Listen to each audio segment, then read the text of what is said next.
truth is the most convincing story that maps onto reality, and that's why the central narrative is falling apart. Right now in the United States, people should not be walking around with masks. We must see the central narrative for the fiction that it is. We are Americans. While elections are sometimes messy, this was a secure election. The founders began the fight for human liberty and self-governance, and it's up to us to finish the job.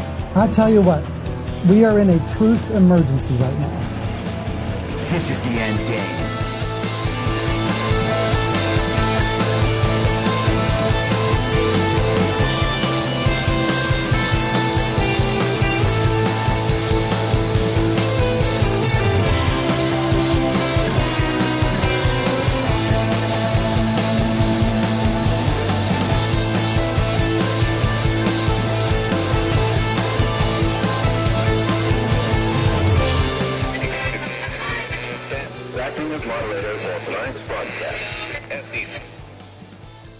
It's Friday, November 10th, 2023, the 1024th day of dystopia.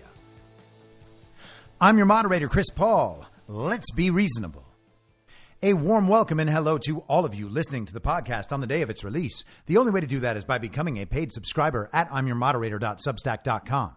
You can do so for as little as $50 a year or $5 a month, and in doing so, you will be supporting me, the work I do, and this show as it expands. And if you can't or you simply don't want to, continue listening to the podcast for free on a wide variety of podcast platforms and, of course, Rumble.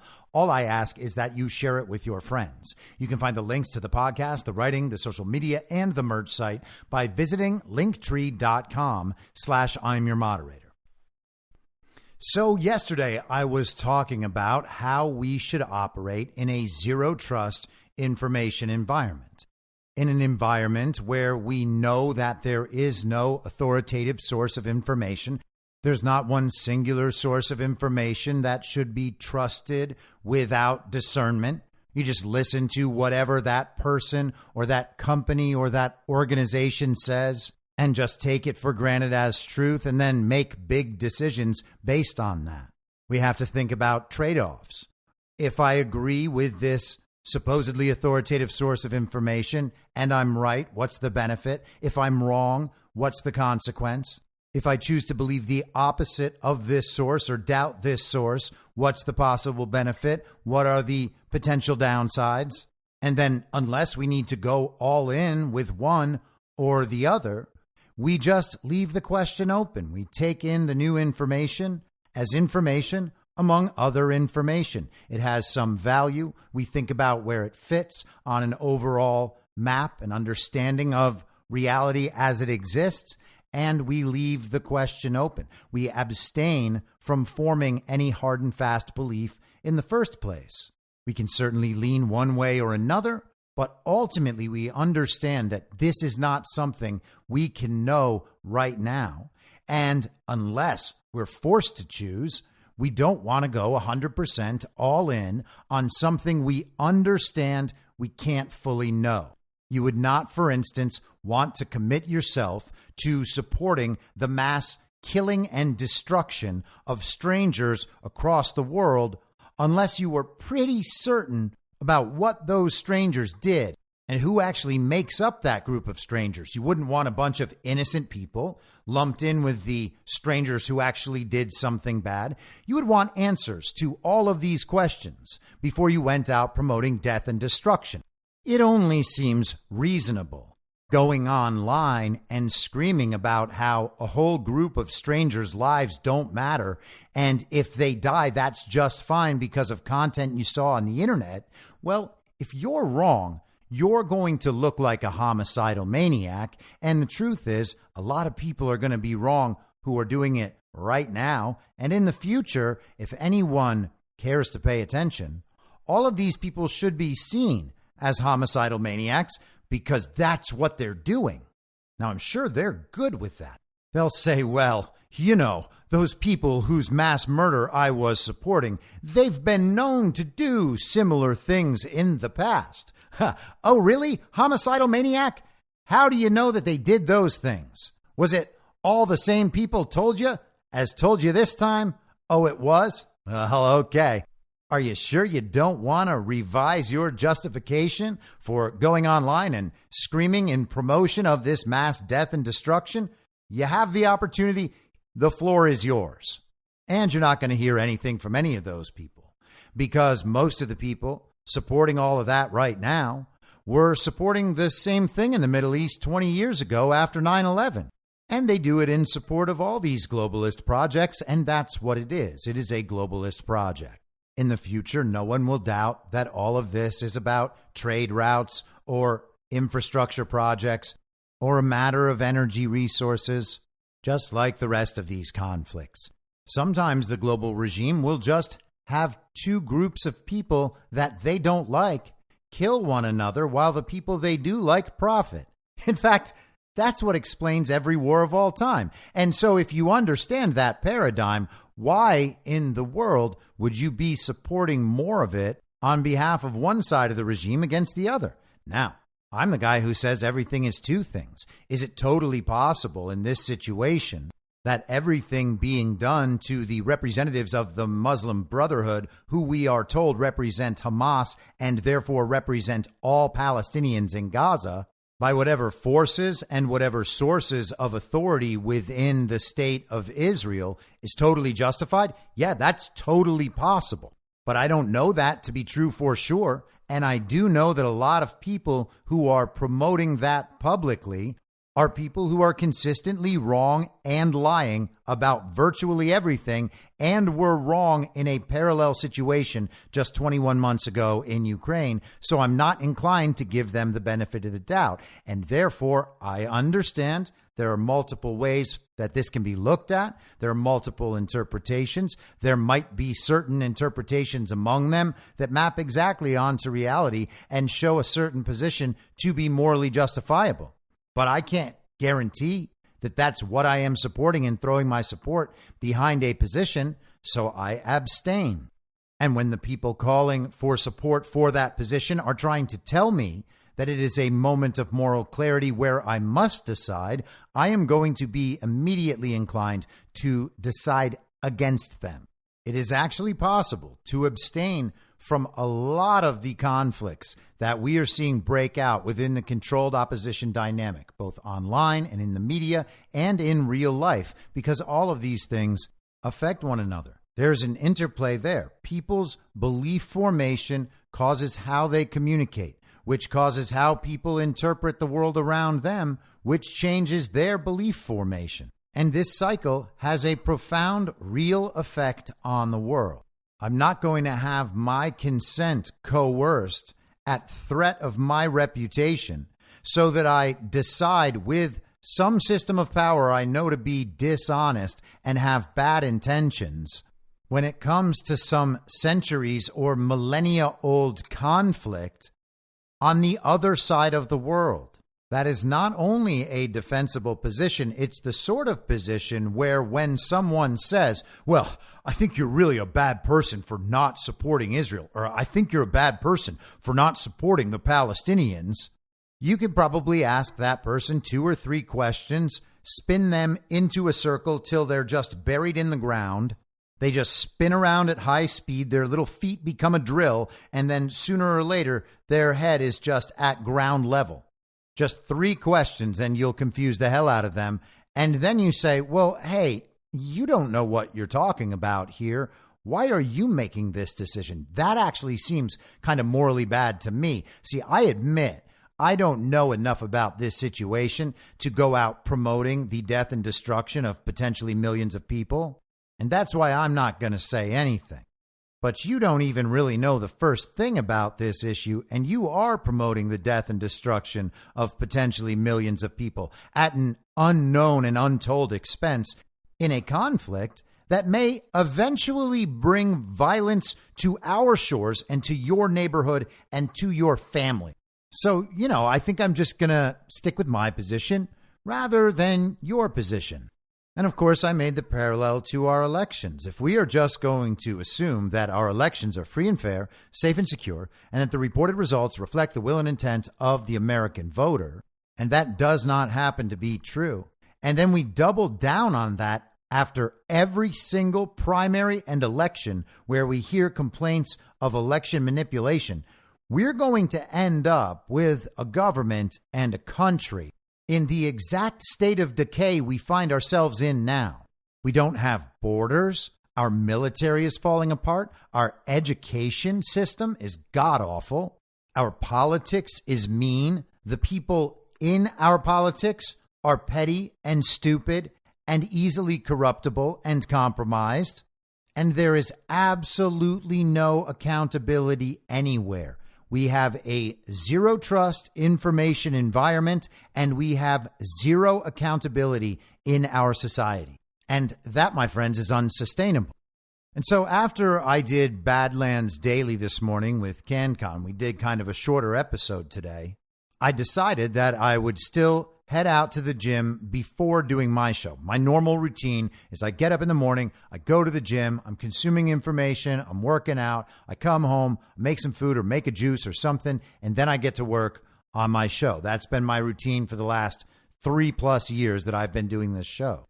And sometimes when I have an appearance to do in the morning, whether it's with Sean Morgan or Jason Burmis on Making Sense of the Madness, or it's on Badlands Daily, or I've got something else going on, I get out of that routine, then it's a little harder for me to get into my show process. And some days I end up putting up really late episodes because of things like that.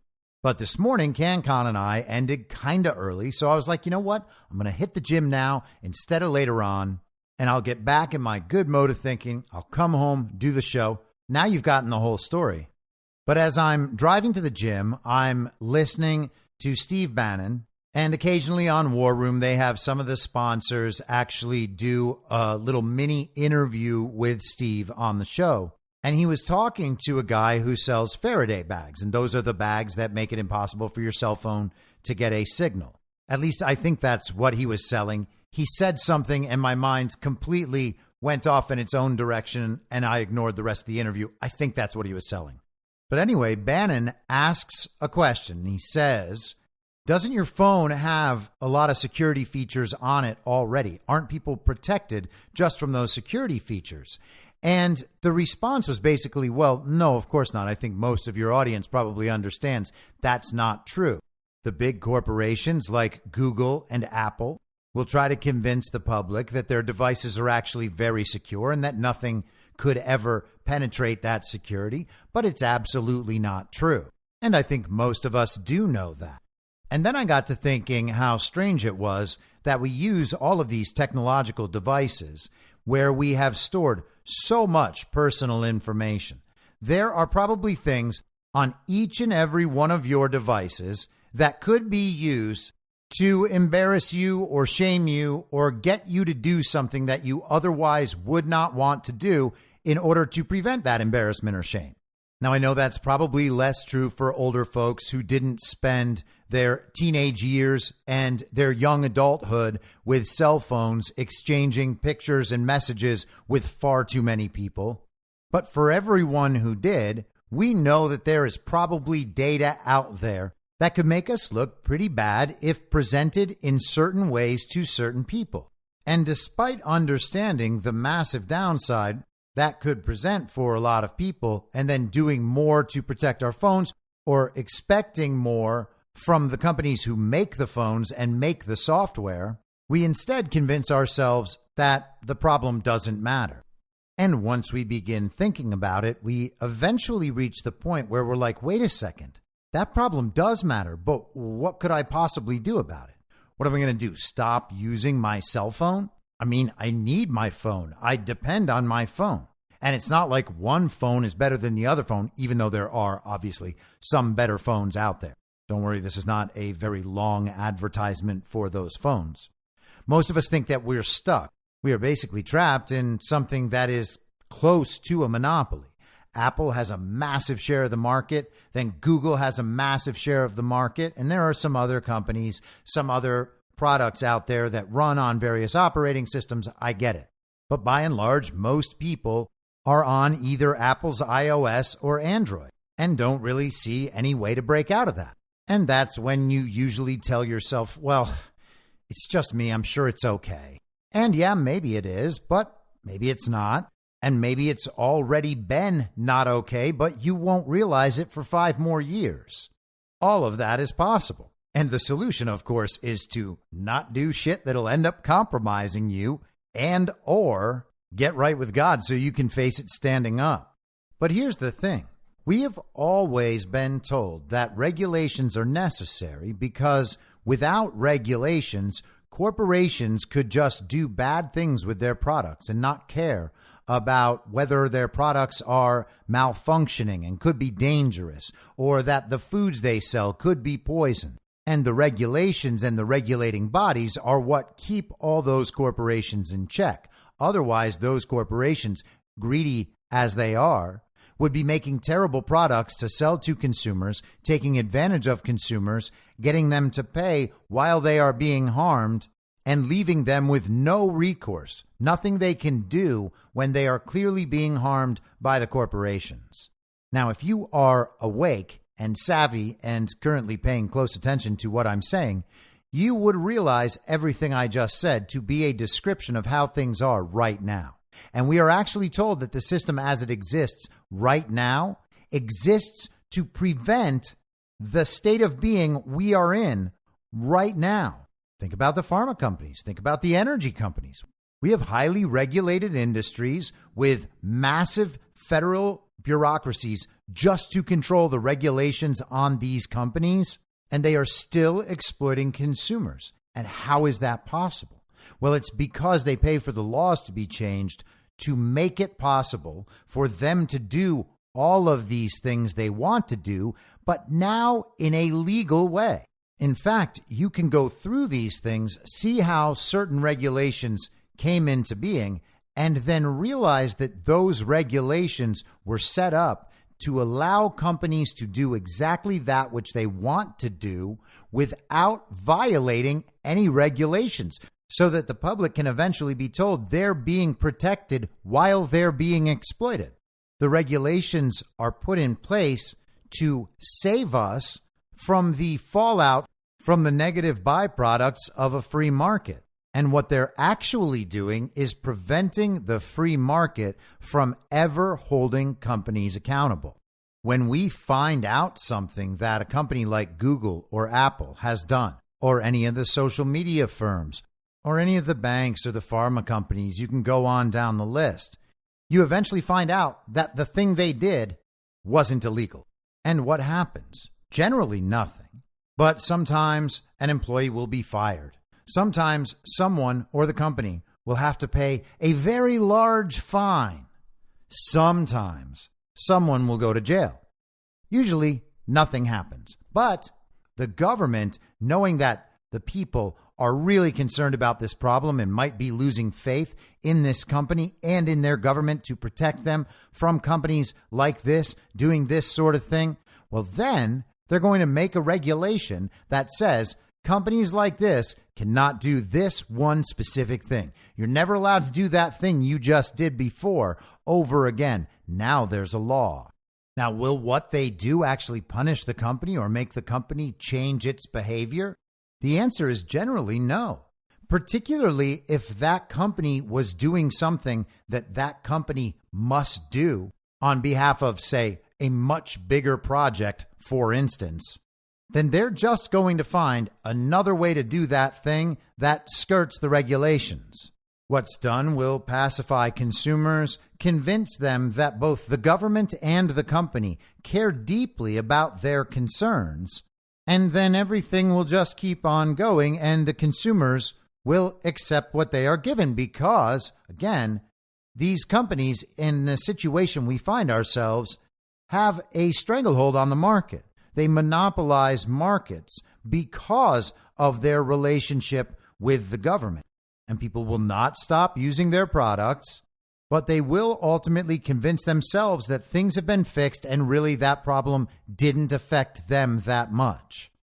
The company will not be held accountable, not by consumers and not by the government, who they work in conjunction with, not only just in the regulator and business relationship, as it is described and shown to the public, but in a full-on partnership of the sort we are now seeing consistently in our world. And hopefully at some point, people will generally understand what it means that the government and corporations are working together to implement a common agenda, and they are gleefully changing laws and regulations to allow that agenda to proceed more smoothly with no possibility of accountability from the public. Zero accountability on either side of that business and government relationship. And it is worth noting, as always, that this sort of relationship between business and government is the true root and meaning of fascism, which is not right-wing. It is a collectivist, Marxist ideology born out of Marxism. The characteristics attributed to fascism, like racism or nationalism or violence, are not actually what defines fascism at all. Those are features of certain iterations of fascism. Think about where we are with the COVID shots and the inability for people to hold the pharma companies accountable. We've all heard, right, that they were granted immunity, except in the cases of fraud, which of course will eventually be proven and blah, blah, blah. But we do not need to worry about that for the purposes of this example. That would be the government removing accountability from the corporation and justifying that to the public by telling them what this corporation is doing is so important for you that to convince them to do this, the money wasn't good enough. We actually had to make it so they could never, ever, ever be sued if their product turned out bad. Otherwise, the money just wasn't enough. They weren't going to give us the products just for the money. They wanted this immunity too, so we, as your representatives, gave it to them through an act of what we call laws. And we understand that none of you like what we did, but the truth is all of it was legal, and we have these regulatory boards to protect you. And yes, we know that those regulatory boards don't really protect you, and we know that they also failed at their jobs. But we did the best we could, so you can't be mad at us. You have to understand that human error happens. And ultimately, all of you decided to put it in your bodies yourselves. We didn't make you do that. I mean, sure, we exercised some threat and coercion and tried mandating it through law, but that didn't work. So regardless, it still was ultimately your choice. And they actually are right about that part. It was each person's individual choice to inject themselves with a toxic experimental substance that can't protect them from a disease that can't kill them because the television told them they were going to get in trouble if they didn't.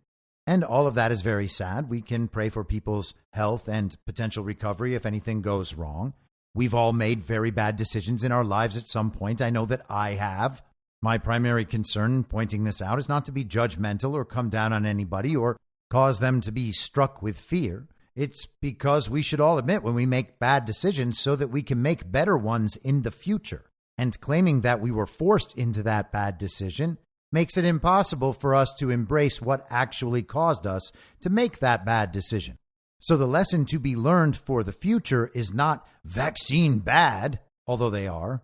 The lesson to be learned is the understanding that there are actual consequences to decisions like that one, and it does matter what you're going to place your faith and trust in, and whether, in fact, it is a good setting of priorities to put your job or your ability to travel or your joy of going to restaurants over your long-term health. And again, I make bad decisions. I was a smoker for much of my life. I'm not right now. I probably will be again because I really, really like it.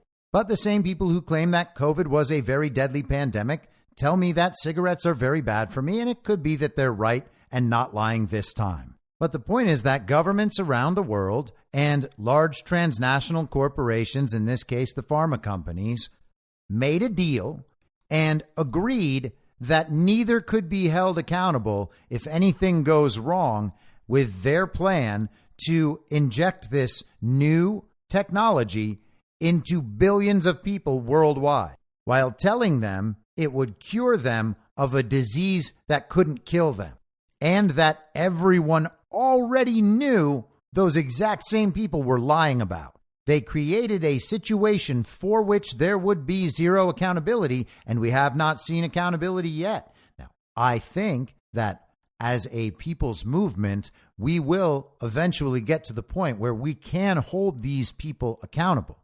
That has to be a driving force and a motivation for people involved in this movement. Understanding what's been done to us and what's been done in our name, partially due to our own inattention. But at some point, we have to be seeking accountability. That absolutely has to happen. There is no way to move forward without it. But here's the thing. What would cause someone to operate as though they understood there would be zero accountability? They have to have a certain level of control and influence, much of that influence being malign. There would also have to be a false story presented to the public about the state of affairs, because the public generally would not want to see all of these people that they come to depend on and all of these organizations, companies, etc., that they come to depend on, never being held accountable for anything, even if they do absolutely terrible things. That's the sort of thing that would cause people to lose trust in society en masse. And lo and behold, that's the exact situation we find ourselves in. We have corporations willing to produce products they know to be dangerous, and not only allowing people to take them, but encouraging people to take them, and then advertising to the whole world that everyone must take them, or else they are risking the lives of themselves and everyone around them, and then making sure that they cannot be sued if anything goes wrong. Every possible opportunity for accountability for these companies seems to be something they are easily able to evade. And you wonder how that happens, and you realize, oh, politicians set that up. So we are told that the market holds companies accountable, but it can't hold companies accountable enough because companies are just so evil and bad and greedy that they are going to exploit their consumers whenever possible, even if it results in the deaths of those consumers or the poisoning of those consumers or causing those consumers to have a total loss of faith in the company. The market's going to hold them accountable except when it can't. And when it can't is when they get too big. So then only the government can hold them accountable. Well, how's the government going to do that? Through regulations. Who's going to set up the regulations? The government, in coordination with the companies, so that the company can keep doing whatever it wants, but that thing's not illegal anymore. All you have to have is government corruption by the same corporations. And the government can't hold the companies accountable. The market can't hold these companies accountable. And you are left in a situation of zero accountability. And you might think those darn politicians just going around passing laws for the benefit of these corporations at the expense of the people. They take all these massive donations. They have all these wealthy lobbyists. We know that people leave public office and go on to the boards of these major corporations who are just rewarding them for doing as they were told while they were in office. The system is totally rigged on behalf of these corporations by these politicians. And gosh, I would love to hold these politicians accountable. Well, good news. You can hold politicians accountable. That's what we have elections for. Oh, you don't like what the politician did? Well, my friend, guess what I have in store for you? An election. It's just 2 years away.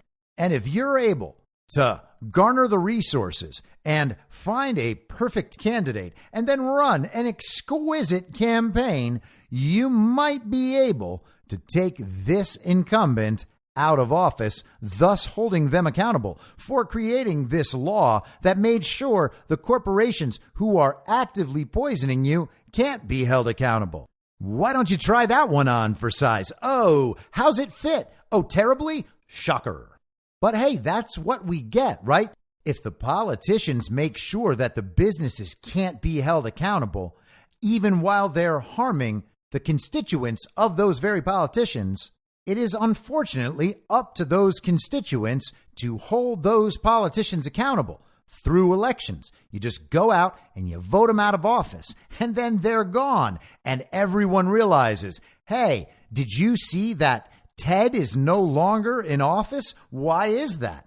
Oh, well, it's because he's part of that group of people who made it possible for the pharma companies to poison everyone repeatedly and convince your kids to lop their dicks off.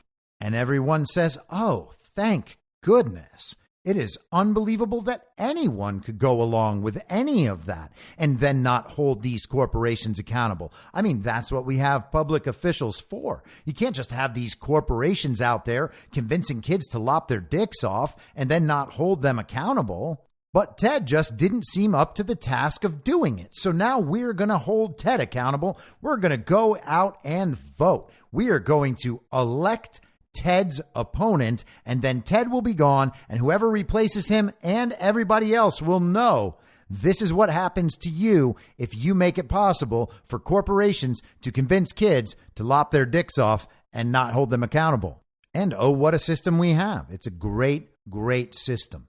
That is our way of holding the politicians accountable when they choose not to hold the corporations accountable, after having already taken away our opportunity to hold those corporations accountable in a free and open market.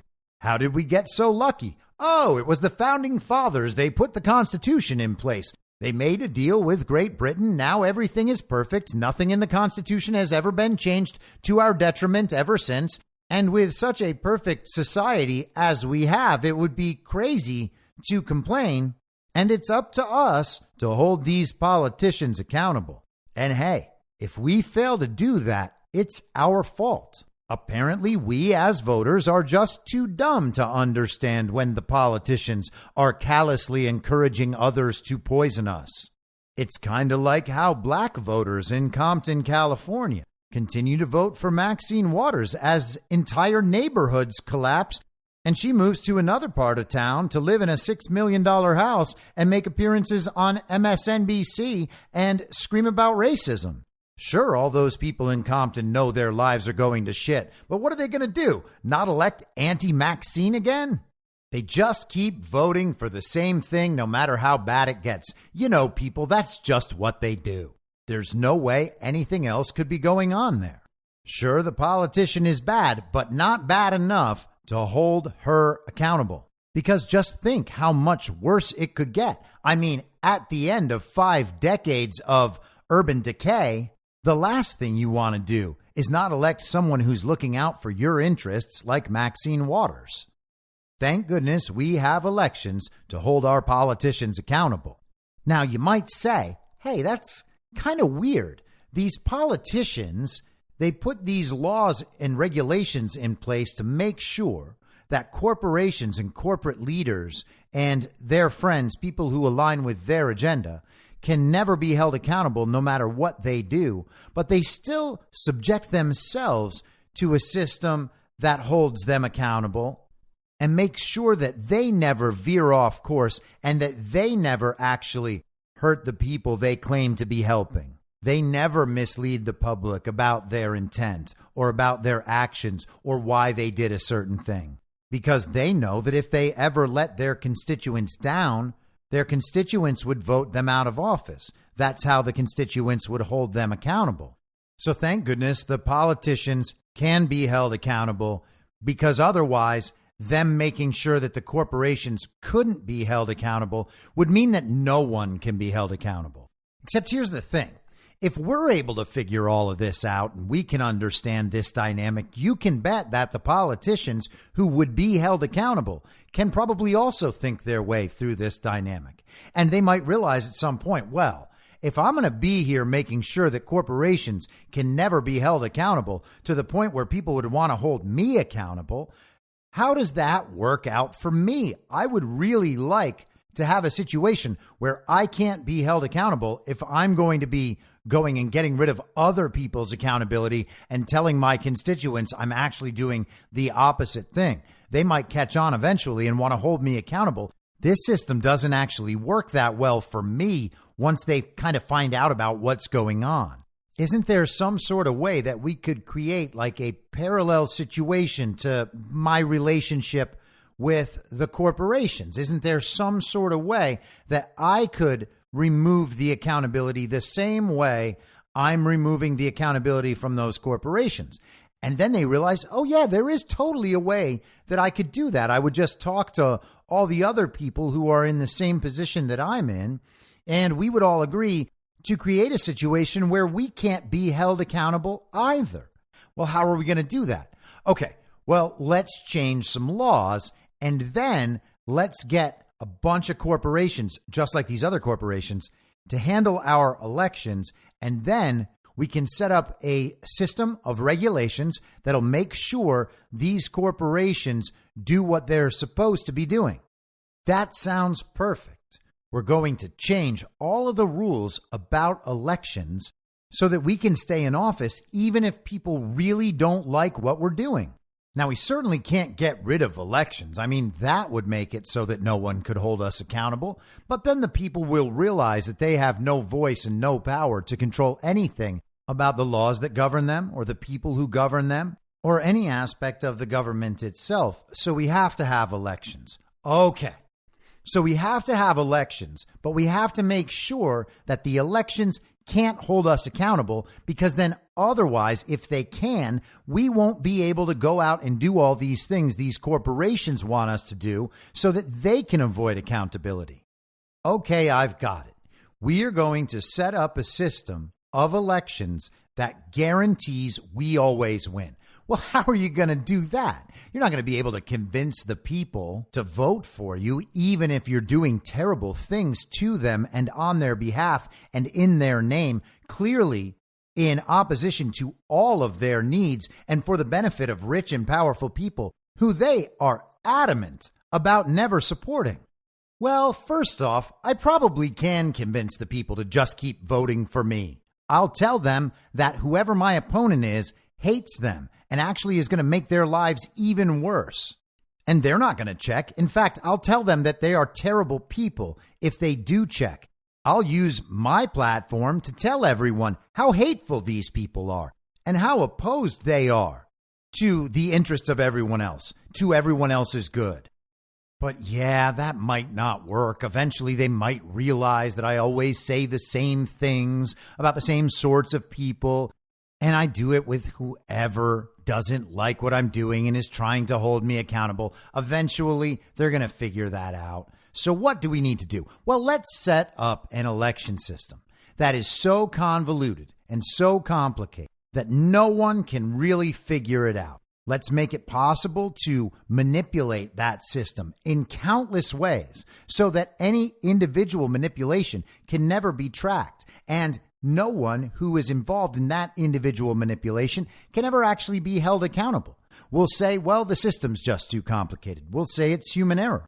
We will say it's an isolated incident, or ultimately, we will blame it on the corporations that we've hired and that we regulate.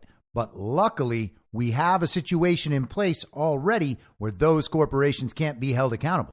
You see, we're going to tell everybody that they have proprietary intellectual property and proprietary technology involved in their systems, and it wouldn't be right to open that up to the public, because then the system really would become vulnerable to outside manipulation. I mean, it's not vulnerable at all right now as it stands, but if anybody knew anything about our system, then it would become immediately vulnerable. So part of what keeps these elections going is making sure that no one can ever find out about the systems that these outside corporations are using and implementing in our elections. Now, some people might wonder if all of this is illegal. And here's the good news. It's not illegal.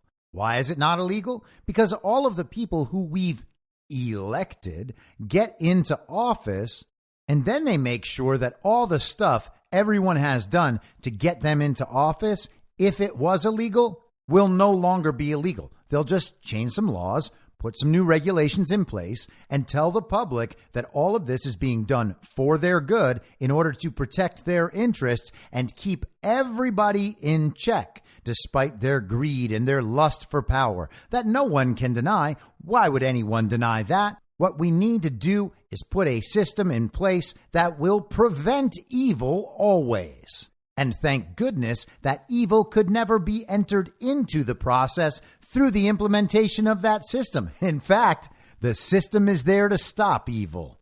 We've got those regulations. We've got those laws. The system is overcomplicated. It's convoluted. And at the end of the day, no one can be held accountable for the election problems. And because nobody can be held accountable, and because we designed this system to make sure that nothing we were doing is technically illegal, that means that the outcome of all of these elections is 100% legitimate and fully the choice of the voters. And guess what? You know who's accountable at that point for all of these problems in the elections, in our government, and in these corporations? We are. That's what they are ultimately saying. They're saying, hey, you guys allow this. And to some extent, they're right. The people do not stop them from doing what they're doing. We don't get rid of our iPhones and our Android phones. We don't focus on protecting our privacy. We don't force the food companies and the pharma companies to stop poisoning us. We don't require legitimacy and transparency in our elections. And we don't even speak up when politicians are blatantly violating their fiduciary duty, their oath, and their commitments to their own constituents. And they've kind of got us there. That's when they say, hey, it's not like you can't see us doing this. You don't stop us. That's basically the same as giving your consent. And that's how they operate. They know there is no accountability, which is why they do the things they do. The fact that there is no accountability is part of what explains what's happening right now. Things could not be like this if there were accountability at any point in this chain of events. And the fact that our politicians operate the way they do indicates that they understand they cannot be held accountable. Why do they understand that? That is the ultimate question. That is the most important aspect of that. Why do they understand that? Well, that's because they know that elections are stolen. Politicians simply could not act this way if they thought that they could ever be held accountable. I mean, imagine going into political office. You personally, imagine what that would be like. You are being sent to Washington, D.C. to represent the needs and desires of a whole bunch of constituents in your community where you live.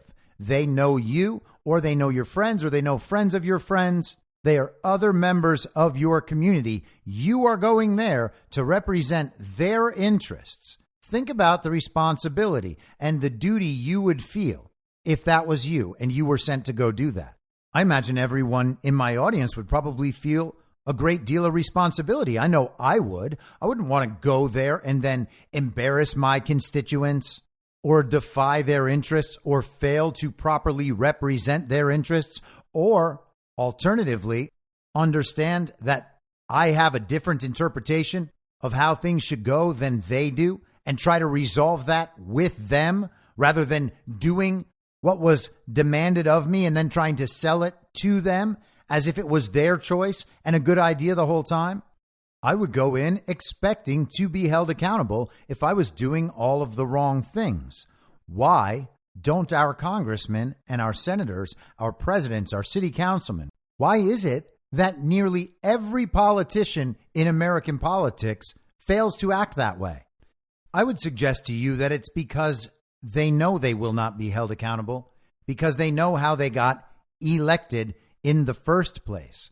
The fact that politicians act so brazenly in disregard for the needs and the will of their constituents is actually proof that they know elections don't matter and cannot affect them. We are talking about people who represent a regime that propagandizes us 24/7, including in all of the cultural content we are told is representative of art. And they coordinate with the biggest corporations in the world to censor us and make sure that we can't spread our opinions and observations because they fear what it is we might notice or say. But still, we pretend that they would never ever violate that important part of our voice, our vote, because our vote is sacred. That's why they need so many of us to go out and do it. That's why they are advertising to us all the time. Look how important your vote is. Look how sacred your vote is. We have to make it as easy as possible for you to believe that everybody can vote because it's so sacred. Look how much you value the thing that we are telling you on TV is really, really important. How is it that you don't value this super important thing quite enough? They honestly sell you the importance of your vote the way a used car salesman sells you a used car. It's just, please believe us. Please believe us. You really did do this. Please believe us. Their brazen disregard for the will and intent of the American people is itself proof of a totally rigged election system. They know that they cannot be held accountable. And one of the main features of their jobs is to make sure that other people also can't be held accountable. And held accountable by whom? By the people. Because all of them still reserve the right to hold you accountable according to their system if you don't do the right thing. In fact, they will hold you accountable for pointing out that they have set up a system that cannot hold them accountable. There are people in prisons right now for opposing this regime and in this specific way. Our society is in the state it's in ultimately because our elections are stolen and because we exist in a society where there is ultimately zero accountability for anyone in a position of power and total accountability for anyone who's not. The fact that they brazenly act the way they do indicates that they cannot be held accountable. That in itself is proof of a rigged system. And in a zero trust information environment, you should always assume that when someone acts in a way that proves they don't believe they can ever be held accountable, it's probably because the game is rigged in their favor. I'll be back on Monday at the same reasonable time on the same reasonable podcast network. I don't have a network. Masks and lockdowns don't work. They lied to you about a pandemic. And Joe Biden will never be president. In my mind, that's the end game. If you're listening to this episode for free, you can support me and support the show and the work I do by signing up for a paid subscription at imyourmoderator.substack.com. You can do so for as low as $50 a year or $5 a month. Comes out to under a quarter per episode, and you'll blast right through the paywall for all of the writing. The merch store is www.cancelcouture.com, and you can find everything else by heading to Linktree, linktree.com/imyourmoderator. And I'll see you soon out on the range.